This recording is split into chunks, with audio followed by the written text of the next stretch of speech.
오늘 주일 예배는 하나님이 책임지는 인생을 살라는 제목으로 잠깐 시간 은혜를 나누고자 합니다. 방금 우리가 읽은 본문 말씀은 이스라엘의 지도자 여호수아가 죽을 때에 유언으로 남긴 말씀입니다. 여러분, 유언이란 평생의 가르침을 한마디로 정리한 것이기 때문에, 평생의 가르침을 한마디로 농축한 것이기 때문에 대단한 가치가 있죠. 어쨌든 여호수아가 유언을 남겼는데 정리해보면 약 3가지 정도로 요약이 됩니다. 첫째는 하나님의 임재를 기억하라, 하나님의 임재를 갈망하라, 혹은 예배드리면 하나님이 강력하게 임재하신다. 이렇게 하나님 임재에 관한, 하나님 임재에 대한 이야기입니다. 둘째는 하나님에 대해서만 말하라, 하나님에 대해서만 얘기하라. 셋째는 하나님이 책임지는 인생을 살라. 여러분, 여호수아의 유언을 들어보니까 어떻습니까? 대략 어떻습니까? 한 가지 공통점을 발견할 수가 있죠. 즉, 하나님이라는 공통점을 찾아낼 수가 있습니다. 차례대로 살펴보겠습니다. 첫째, 하나님의 임재를 기억하라, 하나님의 임재를 갈망하라, 혹은 예배드리면 하나님이 강력하게 임재하신다. 1절에 보면 이런 말씀이 나오죠.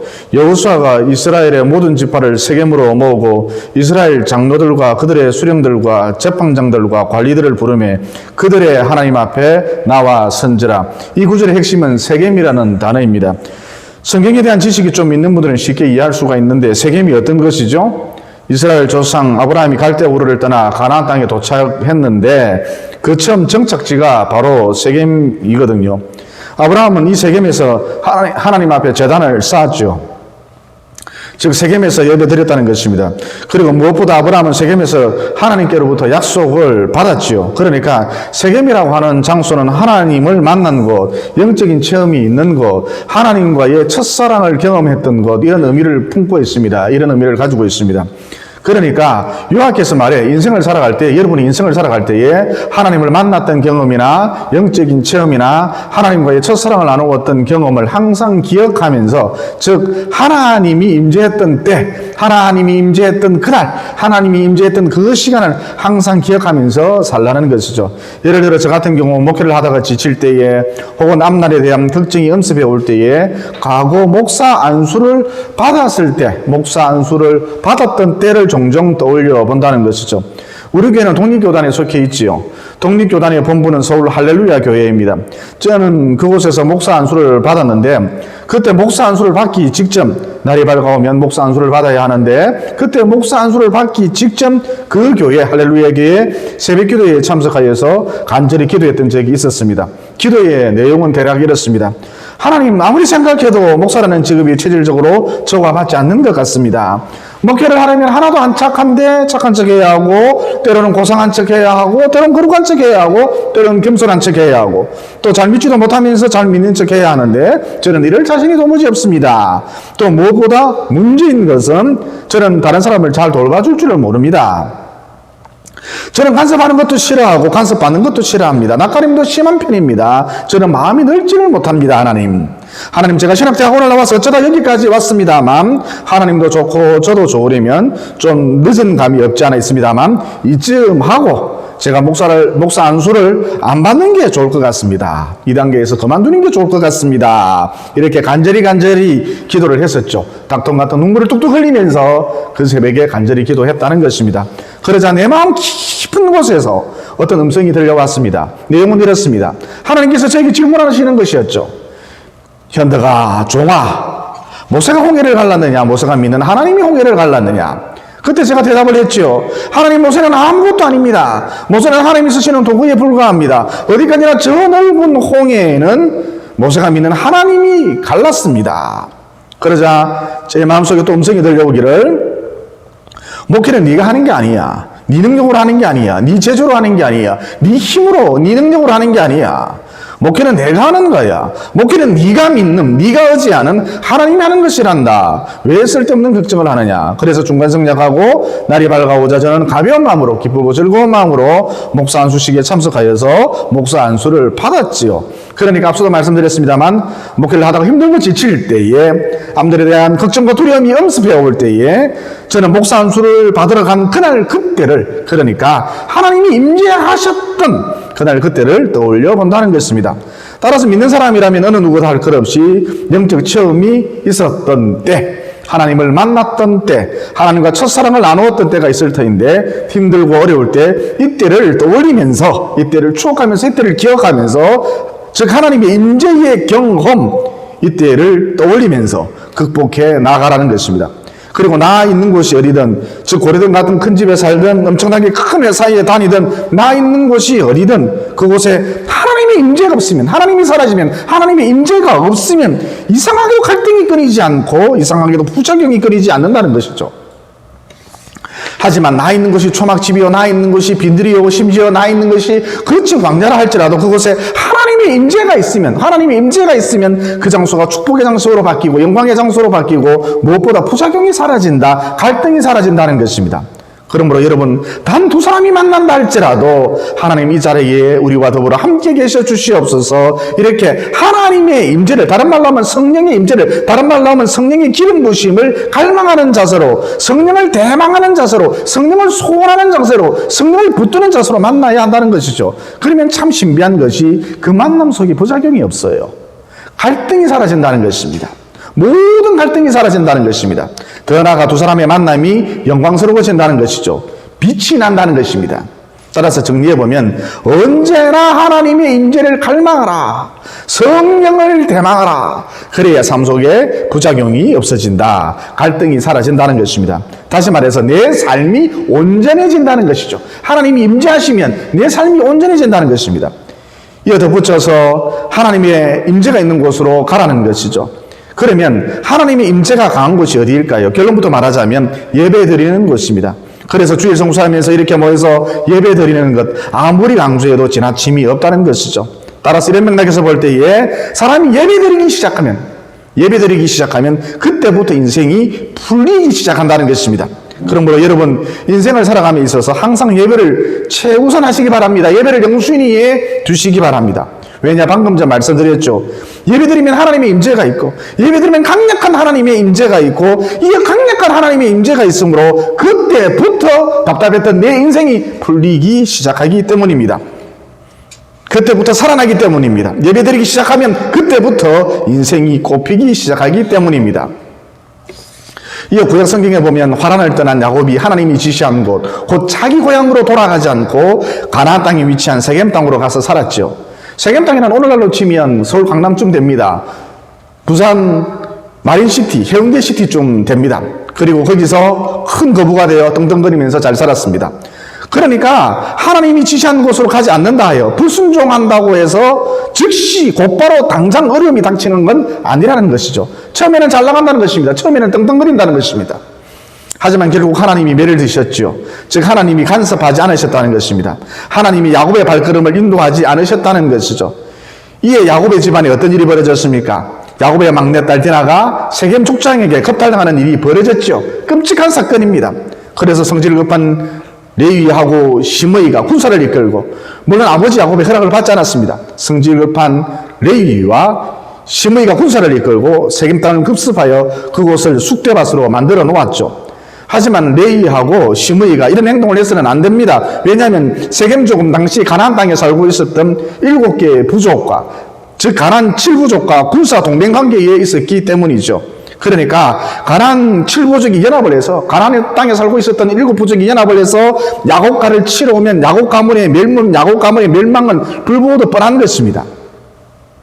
이와 같이 야곱은 일생일대에 있어서 최대의 위기와 직면하게 되죠. 그래서 지금껏 세계 땅에서 하나님 없이 살았던, 하나님을 무시하고 살았던, 하나님을 의식하지 않고 살았던 야곱이 비로소 간절히 하나님을 찾았던 것입니다. 그래서 하나님께서 다음과 같이 응답을 해주셨죠. 야곱아, 세겜 땅을 떠나 베델로 올라가라. 그러면 베델이 어떤 곳이냐? 과거에 야곱이 하나님께 제단을 쌓았던 곳입니다. 즉 야곱이 늘 예배드렸던 곳이죠. 그래서 야곱이 하나님의 지시에 순종하여 급히 짐을 챙겨서는 식솔들과 군사들을 이끌고 길고 긴 행렬을 만들어서 베델로 올라갔습니다. 그런데 가나안 7부족이 이 행렬을 공격하지 않았죠. 코빼기도 보이지 않았습니다. 얼마든지 공격할 능력이 있고 공격할 힘이 있고, 또 공격하면 이참에 완전히 야곱 가문을 박살낼 수도 있었는데도, 엄청난 그의 재산을 모두 빼앗을 수 있었는데도 공격하지 않았습니다. 가나안 7부족들 코빼기도 보이지 않았습니다. 개미코도 보이지 않았습니다.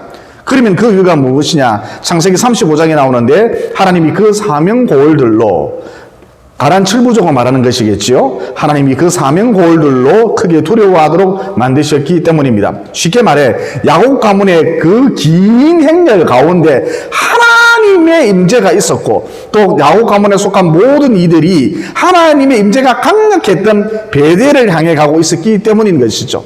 그러므로 언제나 예배를 소중히 여김으로 강력한 하나님의 임재가 있는 가운데 꽃피는 인생 사시고 만개하는 인생 사시고 또 나의 직장 가운데, 가정 가운데, 학원 가운데, 나의 만남 가운데 우리가 하루에도 얼마나 많은 사람들을 많이 만납니까? 또 얼마나 자주 만납니까? 그래서 나의 만남 가운데 늘 하나님의 임재를 갈망함으로 남은 여생 삶 속에서, 여러분의 삶 속에서, 여러분의 만남 속에서 활동과 부작용이 없는 것은 물론이려니와 날이 갈수록 내 인생 자체가 영광스러워지시기를, 빛나는 인생 사시기를 예수님 이름으로 진심으로 축원을 드립니다.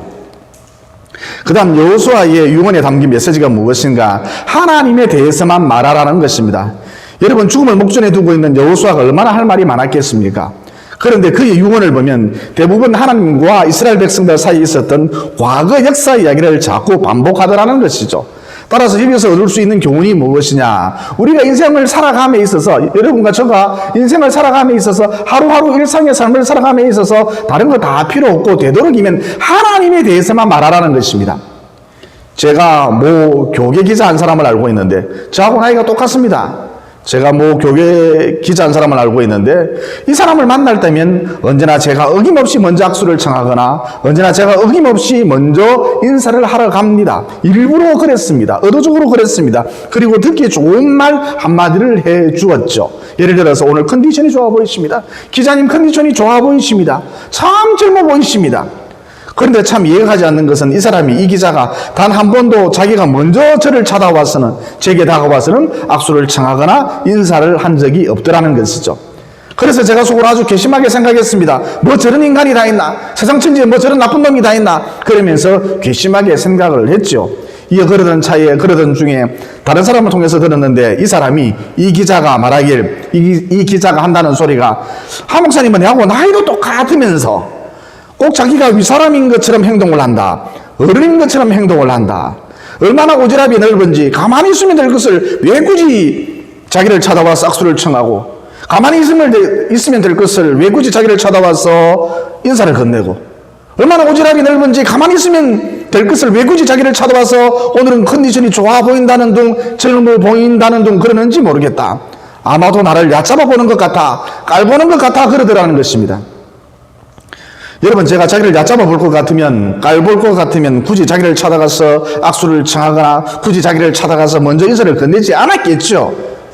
이런 일도 얼마나 자기 에너지가 소모되는 일인데, 그리고 자기를 존중히 여기기 때문에 오늘은 컨디션이 좋아 보입니다, 젊어 보입니다 그런 것이지, 자기를 존중히 여기지 않으면, 내가 자기를 무시했다면 오늘 상태가 안 좋아 보이네요, 팍상 늙어 보이네요, 내보다 더 늙어 보이네요 그랬겠죠.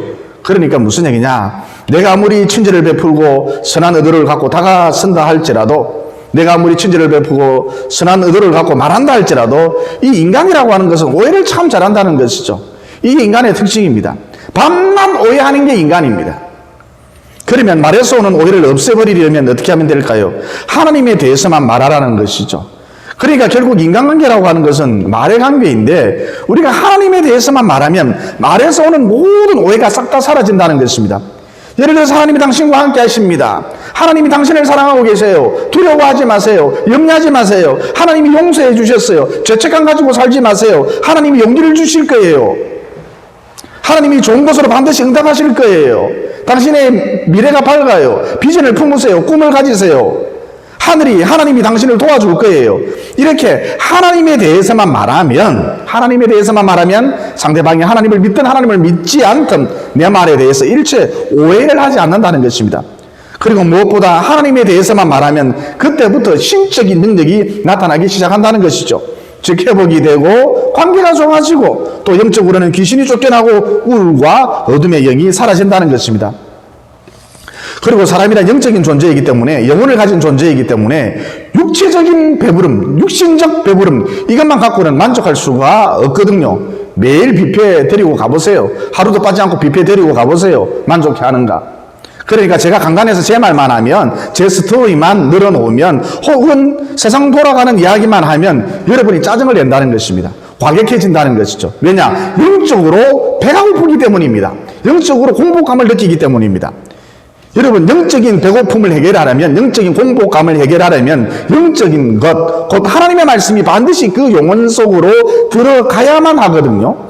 무슨 얘기냐? 우리가 웬만하면 하나님에 대해서 말할 때에 모든 오해가 사라지는 것은 물론, 그때 하나님에 대해서 말할 때에 그때 비로소 참 만족을 누릴 수 있다는 것입니다. 여러분, 하루 종일 커피숍에 앉아서 자기 스토리만을 늘어놓거나 세상 돌아가는 이야기 해보세요. 세상 돌아가는 이야기만 해보세요. 이상하게도 시간이 흐르면 흐를수록 마음이 공허해진다니까요. 이상하게도 허무해요.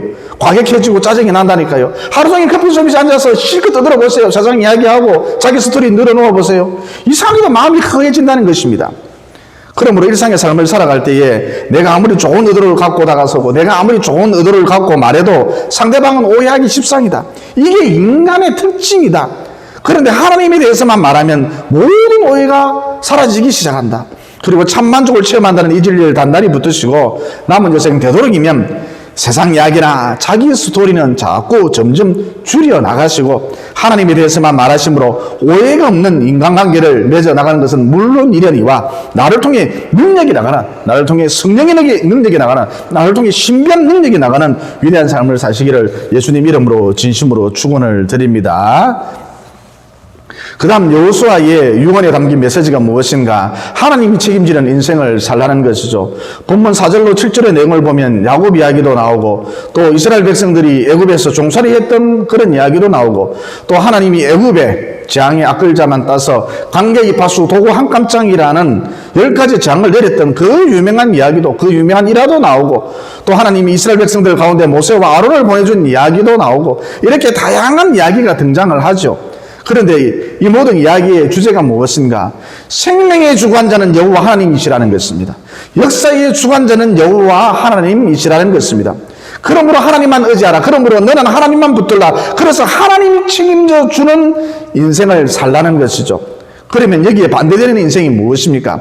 자기 스스로 자기 인생을 지키려는 인생일 것입니다. 여러분, 인간이 자기 스스로 자기 인생을 지켜낼 수가 있습니까? 절대 불가능합니다. 하나님이 우리 머릿속에 있는 작은 혈관만 하나 건드려도, 눈에 보일락말락하는 작은 혈관만 하나 건드려도 우리는 그만 산송장신세가 되어버리죠. 반신불수가 됩니다. 식물인간이 되지요. 또 내일 일을 알기는커녕 1시간 뒤의 일도, 1분 뒤의 일도, 1초 뒤의 일도 모르는 게 인간입니다. 이게 인간의 모습입니다. 이게 인간의 실존적인 모습입니다. 실체입니다. 그러므로 결코 인간은 자기 스스로 자기 인생을 지켜낼 수가 없어요. 이것은 당연한 진리입니다. 당연한 말입니다. 당연한 논리입니다. 따라서 나는 나 스스로를 지켜낼 수 있어 라고 말하는 것은 음식이 약간 상하려고 하는 것처럼 약간 맛이 간 인간이라 할 수가 있습니다. 여러분, 이런 인간하고는 말도 섞지 마십시오. 이런 상한 인간하고 말을 섞으면 나도 모르는 사이에 나도 살짝 맛이 간다는 것입니다.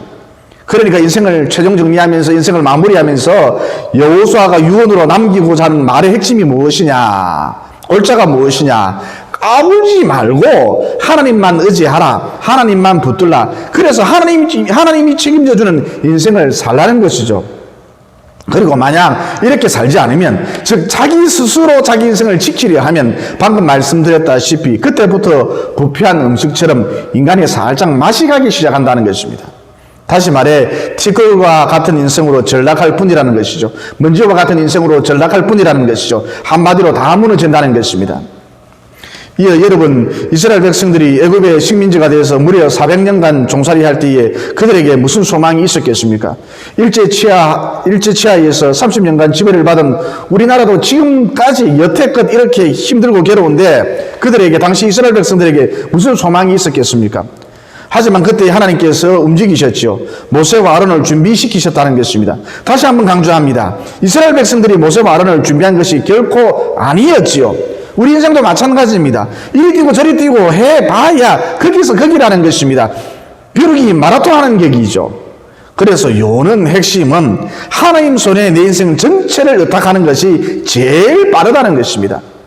그러니까 다시 거듭 강조합니다만 하나님만 의지하고 너는 하나님만 의지하고 너는 하나님만 붙들라. 그래서 하나님이 책임져주는 인생을 살라는 것입니다. 한편 이스라엘 백성들이 출애굽하여 광야 생활을 할 때에 하나님께서 일용할 양식을 정확하게 채워 주셨잖아요. 즉 하루 먹을 양의 만나를 매일 내려 주셨다는 것입니다. 여러분 이 부분에서 우리가 반드시 생각해 봐야 할 것이 만약 당시 하나님께서 10년치, 20년치, 30년치, 40년치, 50년치 먹을 것을 한꺼번에 이스라엘 사람들에게 내려주셨다면 그들이 이것을 제대로 감당할 수 있었겠느냐는 것입니다. 창고 지어야 하죠. 방부제 구입해야 하죠. 또 지게차 사야 하죠. 트럭 사야 하죠. 또 창고 지키는 사람을 채용해야 하죠. 고용해야 하죠. 또 가나안으로 계속 행진해야 하니까 매번 이 거대한 창고를 옮겨 지어야겠죠. 그러니까 우리 생각에 왕창 부어주시면 좋을 것 같지만 왕창 부어주시면 위로부터 오는 축복이 위로부터 오는 은혜가 오히려 우리에게 짐이 된다는 것입니다. 화가 된다는 것입니다. 따라서 냉정하게 생각해보면 예리하게 생각을 해보면 그저 하루하루 하나님의 인도를 받는 인생 이게 가장 복된 인생이라는 것이죠. 그러니까 인생을 내가 컨트롤하려고 하지 말고 하나님만 붙들고 하나님만 의지하라. 그저 하나님이 책임져주는 인생을 살라는 것입니다. 그러면 가장 균형 잡힌 인생을 살 수 있다는 것이죠.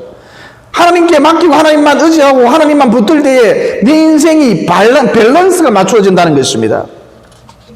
덧붙여 자본주의를 움직이는 결정적인 요소가 무엇이냐? 한마디로 두려움이죠. 공포인 것입니다. 무슨 얘기냐? 사람들에게 두려움을 줘야 자본주의가 우리 사회가 잘 굴러간다는 것입니다. 다시 말해 사람들에게 두려움을 줘야 보험 같은 금융상품이 잘 팔린다는 것이죠. 그러니까 노후에 대한 공포감, 노후에 대한 두려움을 줘야 너도 나도 노후연금 보험에 막 가입할 것 아닙니까? 우리 교회도 보험하시는 분이 계시는데 오해하지 마시기 바랍니다. 지금 자본주의 생리를 우리 사회의 생리를 말하는 것이지 보험이 잘못됐다는 게 아니거든요. 다시 본론으로 돌아와서 자본주의라고 하는 것은 우리 사회라고 하는 것은 두려움을 줘야 잘 돌아간다는 것입니다. 두려움을 줘야 시스템이 잘 굴러간다는 것이죠. 그래서 매년 겨울이 오기 전에 언론이 뭐라고 떠듭니까? 언론이 뭐라고 말합니까? 전례 없는 유례 없는 사상 최고의 추위가 온다 그러죠. 또 매년 여름이 오기 전에 언론이 뭐라고 떠듭니까? 언론이 뭐라고 말합니까? TV를 켜면 언론이 뭐라고 말합니까? 뉴스에서 뭐라고 말합니까? 전례 없는 유례 없는 사상 최고의 더위가 온다 그러지요. 레포트리는 늘 똑같습니다. 매년 들었던 소리를 또 듣습니다. 10년 전에 들었던 소리를 또 듣습니다. 20년 전에 들었던 소리를 또 듣습니다. 여름과 겨울이 오면 또 듣습니다. 그러니까 이런 식으로 두려움을 줘야 공포감을 심어줘야 공장에서 제품을 연이어서 대량 생산해내고 또 소비자들도 열을 올려가면서 앞다투어서 제품을 구입한다는 것이죠.